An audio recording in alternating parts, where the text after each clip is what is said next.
Muito boa noite a todos.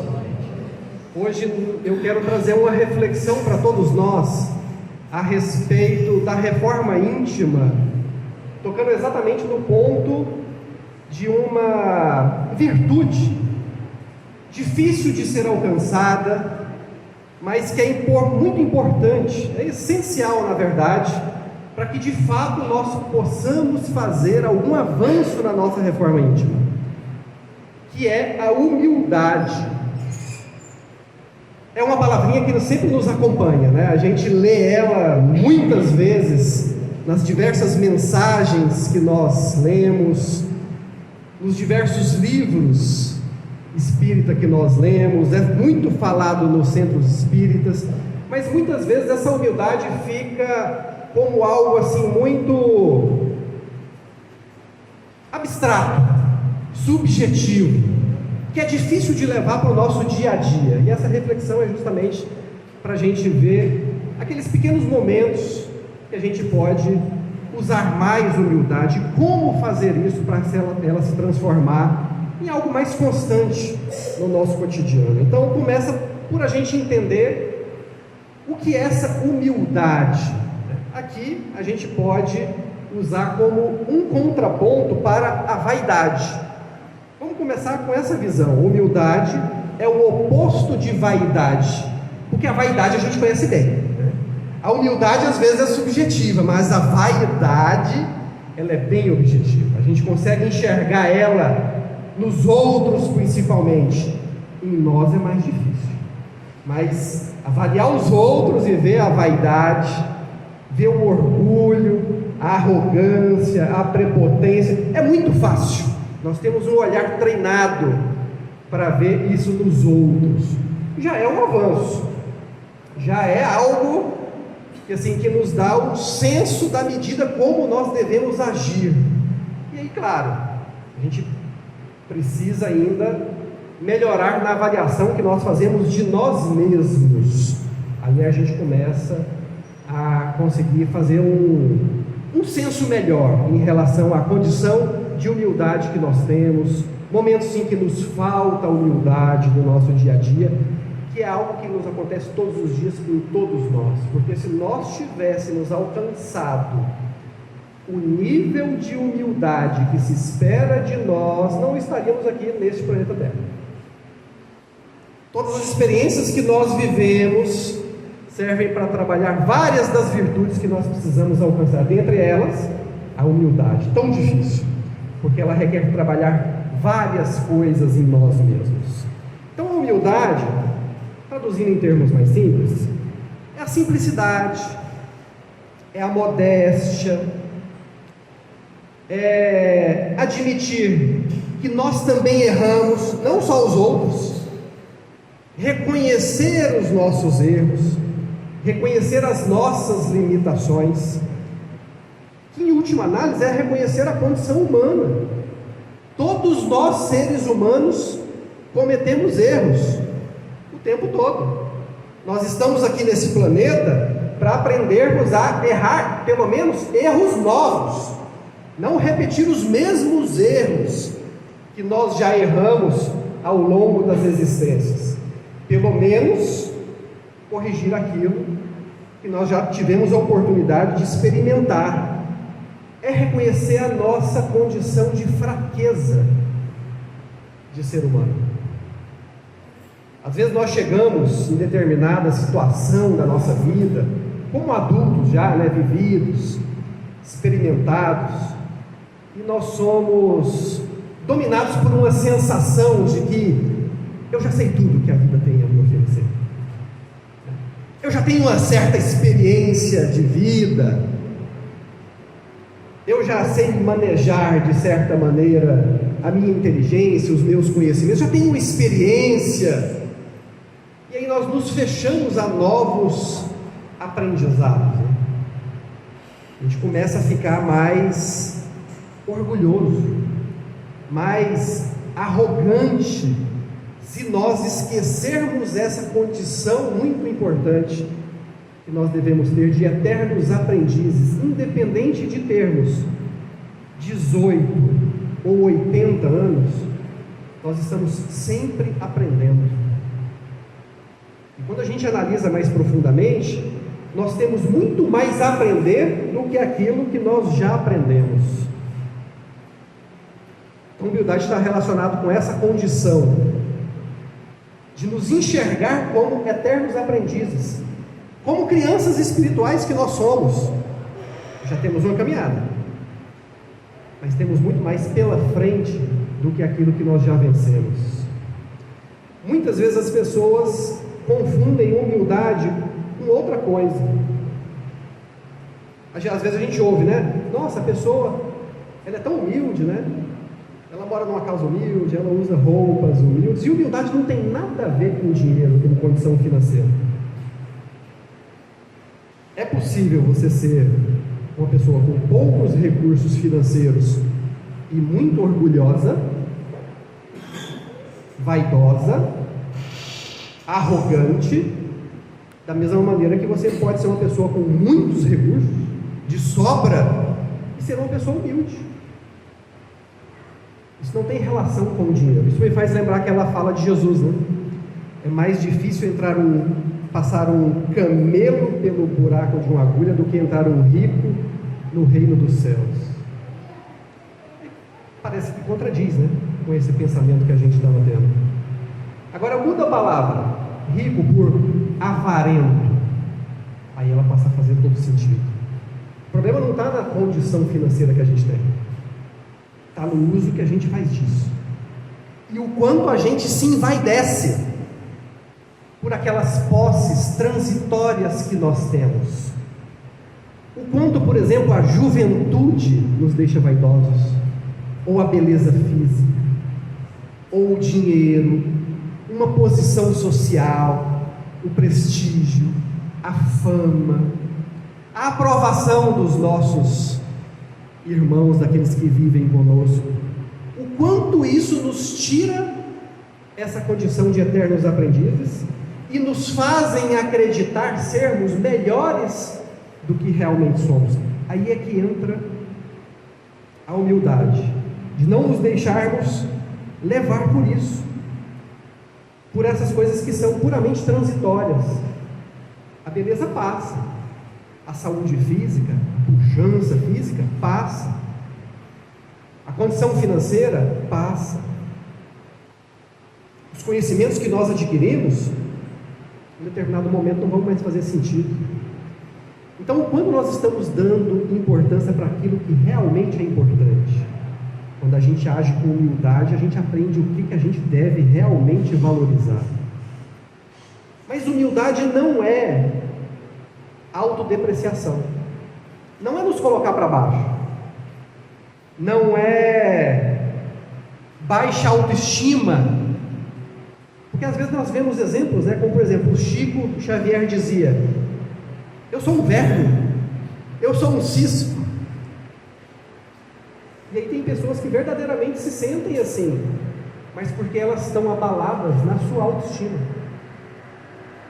na sua capacidade de se sentirem com poderes de fazerem coisas grandiosas. O Chico fazia isso para nos mostrar que a gente sempre deve estar atento à nossa condição humana. Mas olha quantas coisas ele fez. O que ele não fazia era se vangloriar de suas qualidades. Era só Chico. Era simples, a gente via, né, a simplicidade. Então não é nos rebaixar, ser humilde não é nos diminuir, assim como é não nos elevar, mas é nos ver como nós realmente somos. É uma visão exata e justa da nossa condição. É enxergar que nós temos os mesmos direitos e deveres de todo mundo, tanto aqueles que estão abaixo de nós, no quesito financeiro, status social, quanto aqueles que estão acima. É tratar todas as pessoas da mesma maneira, porque todos nós fomos criados com os mesmos direitos e deveres, simples e ignorantes. E quando a gente não observa isso e começamos a nos envaidecer por essas conquistas temporárias que a vida nos oferece, lentamente nós vamos perdendo perspectiva do que de fato é importante e o motivo de nós estarmos aqui. Vamos pegar um exemplo aí para ficar mais claro, que todos conhecem. André Luiz, que ficou conhecido por ser o personagem principal do Nosso Lar e dos outros diversos livros que fazem parte daquela tão iluminada série Vida no Mundo Espiritual, né, que André Luiz trouxe através da mediunidade de Chico Xavier. Acredito que todos já tenham lido o livro ou conheçam a história, mas vamos refletir a respeito disso. André Luiz, esse personagem, era um médico que viveu entre nós, né, aqui na primeira parte do século XX, um médico rico, prestigiado por toda a comunidade, poderoso, com ótimas condições financeiras de viver em conforto, né, cercado de todas as facilidades desde a juventude. Não conheceu nenhuma dificuldade, como ele mesmo diz logo nas primeiras páginas de Nosso Lar, não sobre o preço de um livro sequer, porque tudo era custeado pelos pais, né?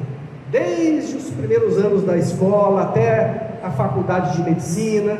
Quando formou, teve um consultório lá montado, prontinho, entregue de bandeja. Então passou uma vida de conforto e aos poucos foi se perdendo nisso.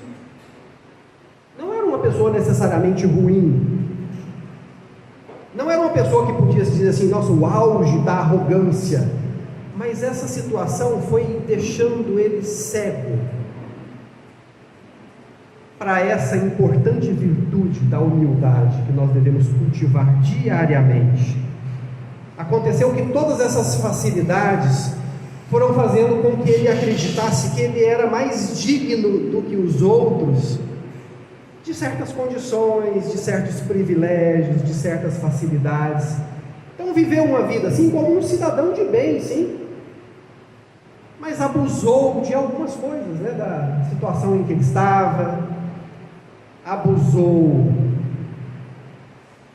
da condição superior que ele tinha, financeira, fez pouco caso daquelas pessoas que eram mais humildes, e aí, como o dinheiro sobrava, né, abusou do álcool, da alimentação, se envolveu em casos extraconjugais ao longo da vida, abusando da sua condição de poder, e aí desencarnou, o que para a gente aqui foi uma morte normal, mas ele acorda no umbral,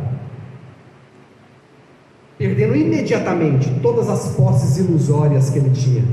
Ficou o dinheiro, ficou a saúde, ficou o corpo físico, ficou a família, o conforto, o prestígio, tudo que para ele era tão caro, ficou na terra, e ele seguiu somente com o que ele tinha cultivado de virtudes. E aí ele se viu atacado nesse umbral, xingado, perseguido, né? Gritavam para ele: suicida, infame. Imagina que duro golpe no orgulho que foi para aquele médico famoso, conhecido no Brasil todo, que morava em mansões, que dirigia ótimos carros, fazia viagens para todos os melhores lugares que o dinheiro podia pagar.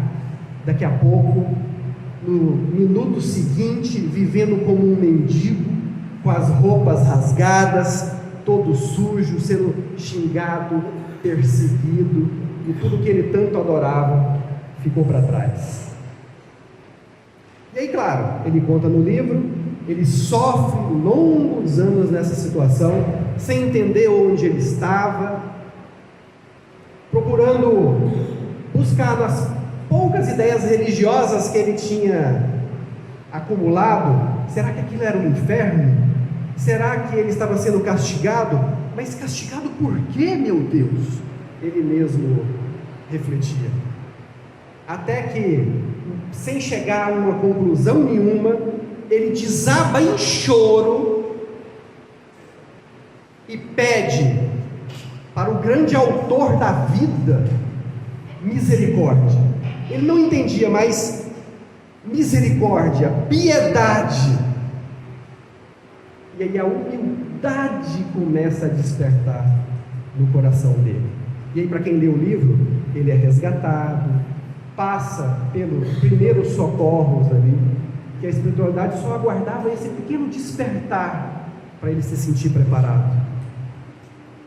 E aí ele se recupera a saúde do corpo espiritual, porque o corpo físico já tinha ficado, melhora, consegue se reequilibrar psiquicamente, até a hora que ele pede trabalho, né? Eu estou sentindo falta de ser útil, tem algum trabalho para mim?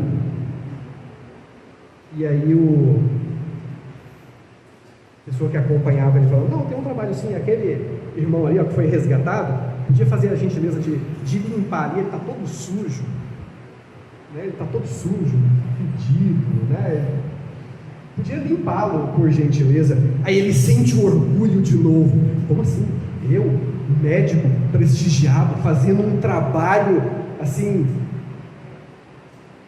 tão simplório, indigno da minha condição. Aí ele vê que a construção da humildade é algo gradual, lento. Cada experiência nos leva a reconhecer isso. E aí ele vai caminhando, né? Ele vai caminhando neste aprendizado de trabalhar a humildade que ele não tinha trabalhado aqui na terra.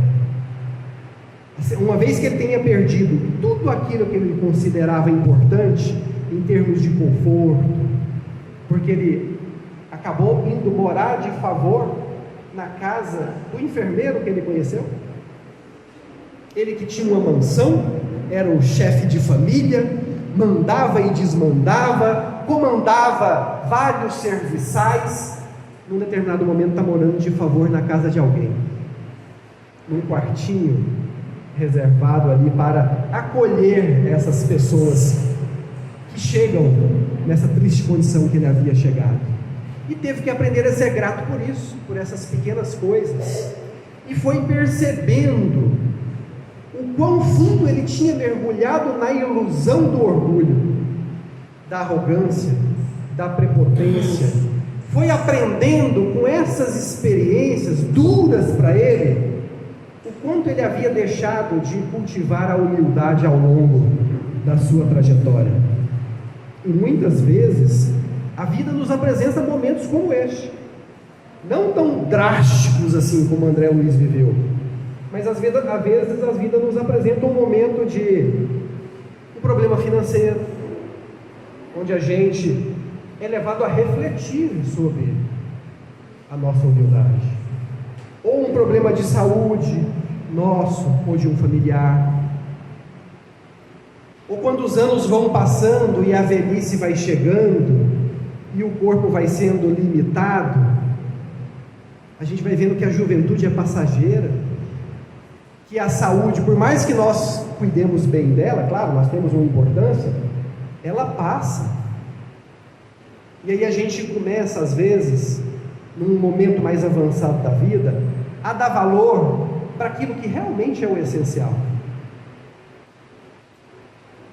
Os nossos relacionamentos com aquelas pessoas que estão em volta de nós, as questões do espírito que nós negligenciamos.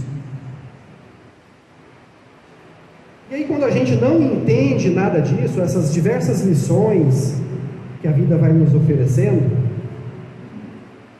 esses diversos recursos pedagógicos que Deus lança mão para nos ensinar sobre a humildade, cedo ou tarde, para todos nós, chega a morte do corpo físico. E aí nós vamos ser surpreendidos ao chegarmos do lado de lá, porque todas as ilusões que nós tivermos neste momento vão se desfazer, e aí a gente vai encarar de uma maneira inevitável essa verdade inexorável que André Luiz teve que encarar, que nós somos aquilo que nós construímos de virtudes dentro do nosso coração. O resto, material, transitório, passa num piscar de olhos, que são 80 anos, 90, 100, diante da nossa eternidade como espíritos. Quem é humilde de verdade acaba trabalhando outras virtudes que vão chegar à humildade, como por exemplo, virtudes que nós já falamos aqui, como a cordialidade. Quem é humilde trata todas as pessoas de forma respeitosa, cordial, tanto os que são inferiores, materialmente falando, quanto os superiores. Quem é humilde não bajula ninguém, mas também não humilha ninguém, porque sabe que todos nós somos iguais perante Deus no seguinte sentido: todos nós temos os mesmos direitos e deveres, fomos criados sem privilégio para um ou para outro. Quem é humilde também é grato, não fica o tempo todo pedindo privilégios, não se acha merecedor de mais do que aquilo que já tem, aceita aquilo que a vida te deu e faz o melhor com aquilo. Busca melhorar sempre? Sim. Temos o direito de ter uma vida melhor, mais confortável? Temos. Mas antes desse direito vem o dever de sermos gratos por aquilo que nós já temos. E depois trabalhar para conquistar mais. Isso é um direito de todos, né? Quem é humilde é honesto, não busca subtrair o que é do outro. Em nenhum momento, não precisa tirar de ninguém, não precisa rebaixar ninguém para se sentir melhor. Quem é humilde não fala mal dos outros, em nenhum momento usa de maledicência, porque sabe que assim como os outros têm defeitos, nós também temos, e muito. E mesmo aquelas pessoas que nós suportamos com dificuldade, porque nós julgamos que são pessoas difíceis, ranzinzas, insuportáveis, quem é humilde pensa: podem existir pessoas que pensam o mesmo de nós, podem existir pessoas que olhem e vejam, lá vai o Leonardo, aquela pessoa insuportável, nossa, como é insuportável. Isso é um golpe na nossa vaidade, no nosso orgulho, porque dentro de nós pensamos, todo mundo nos ama, nós temos a aprovação de todos. Quem é humilde é tolerante, tem paciência com os outros, porque sabe que os outros, em determinados momentos, em muitos momentos, precisam ter paciência conosco também.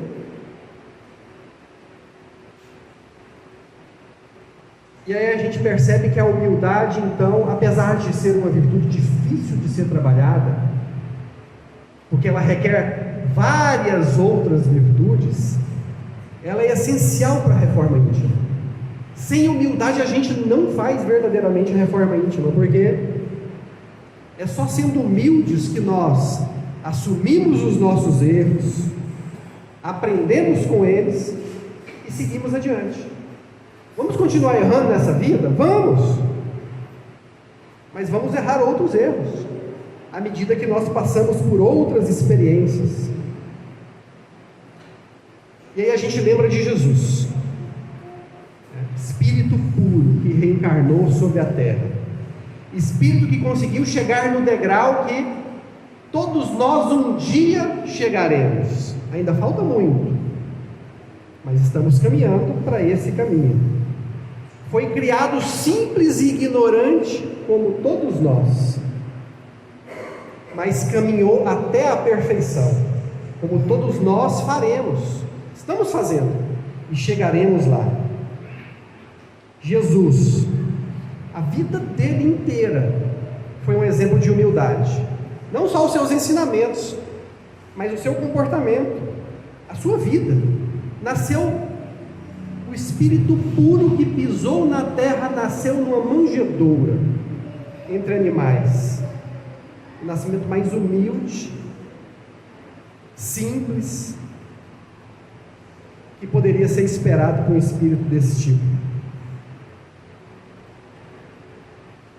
Viveu uma vida simples, sem luxo, sem facilidades, cercada de dificuldade de todo lado. Começou a sua vida de juventude como carpinteiro, trabalho humilde, seguindo a profissão do seu pai. Não procurou se sobressair de ninguém, fez o seu trabalho de maneira simples. E quando começou a sua vida pública, buscou discípulos entre as pessoas simples, pessoas cheias de defeito. Não quis buscar seguidores perfeitos como ele, até porque não tinha disponível. Então buscou pessoas simples, como todos nós. E o seu exemplo de vida fica como um retumbante exemplo de humildade, muito claro para todos nós seguirmos. Tinha o direito de se colocar acima de todos nós, pela sua condição, mas se colocou abaixo de todos, mostrou a humildade. No evento da última ceia, quando juntou com os seus discípulos, para passar aquelas últimas orientações, os discípulos preocupados: nossa, estamos só nós aqui, quem vai lavar os nossos pés? Que era um trabalho de serviçais, de escravos, de pessoas mais simples. E aí quem vai lavar os pés? Jesus toma a iniciativa e começa a lavar os pés dos discípulos. Eles entram em choque: como pode um mestre lavar os nossos pés? Não somos dignos. E aí ele mais uma vez dando exemplo de humildade. E aí aquilo que ele verdadeiramente é, ele mostrou um pouquinho só, não para se envaidecer, mas para que nós pudéssemos ver onde nós temos condição de chegar, quando a gente lembra daquela passagem da transfiguração, onde Jesus sobe a montanha e se transfigura, e segundo palavras lá, se eu não me engano, de Mateus, ele diz: e aí o seu rosto resplandeceu como o sol, e as suas vestes tornaram-se brancas como a luz, e quem estava lá pôde vê-lo em toda a sua glória, porque aquele era o verdadeiro Jesus. Aquela figura que ela visto andando pela Galileia e por todos os caminhos onde ele andou, era um Jesus que escondia a sua glória, tornando-se pequenino, humilde. E ele escondeu todo o tempo, mostrou um pouquinho como um estímulo para aqueles que se tornaram dignos de ver esse pouquinho. E aí ele dizia: aprendei de mim, que sou manso e humilde de coração. Então, é difícil trabalhar? É difícil. Mas é necessário? É muito necessário. Sem humildade a gente não caminha. Então, que nós possamos ficar atentos no nosso dia a dia, né? Enquanto nós estamos sendo humildes, em que momentos que eu estou sendo às vezes orgulhoso, arrogante, presunçoso? E para terminar essa reflexão, eu quero terminar lendo uma poesia que fala sobre esse tema, que tem como título Oração da Humildade, que é de autoria da Maria Dolores, né? E nos dá um caminho para refletir a respeito dessa humildade. Ela diz o seguinte: Senhor Jesus, quando eu voltar à terra e estiver de memória parcial, qual doente sob anestesia, para sofrer bendita cirurgia, que me livre do mal, não me deixes a sós em meu passo imaturo, a fim de construir o meu próprio futuro. Não permita, Senhor, que eu siga as tontas, como quem sabe dirigir as próprias contas, embora reconheça a lei de liberdade. Se posso procurar o que te contraria, não me deixes fazer aquilo o que me agrade. Apague de mim a vocação do mando e ensina-me, Senhor, a obedecer. Ensina-me a encontrar, onde estiver, vivendo ou trabalhando, o prazer de servir, como simples dever. Se eu te pedir felicidade, nos erros e ilusões que outrora quis, não me faças feliz. Se eu te requisitar destaque e brilho para comportamento frio e ingrato, não me tires do chão do anonimato. Se eu te solicitar um corpo lindo para voltar na sombra à estaca zero, não me deixes viver na forma que mais quero. Se te implorar dedicações para desorientar-me novamente, deixa-me a solidão por mestra permanente. Caso anseie por vida emancipada para menosprezar encargo e compromisso, acorrenta-me aos pés do campo de serviço. Se te rogar facilidades, fora das bênçãos que me renovas, guarda-me sem cessar no cárcere das provas. Perdoa-me, Senhor, se peço tanto, é que somente agora me levanto, nos dons com que me elevas. Tantas vezes no mundo fiz-me grande, e subi tantas vezes para cair nas trevas. Agora que eu te escuto em toda parte, a convidar-me para a luz divina, ouve-me, Jesus, anseio acompanhar-te, quero ser pequenino. Então, que durante essa semana possamos seguir pequeninos como somos, fazendo aquilo que nos cabe nesse momento, para que um dia possamos ser grandes e nos juntar, a Jesus na sua glória, que é o nosso destino final, assim como Ele mesmo nos prometeu. Então, uma iluminada semana para todos e que nós possamos seguir sempre com muita humildade, com muita gratidão e com muita alegria. Obrigado.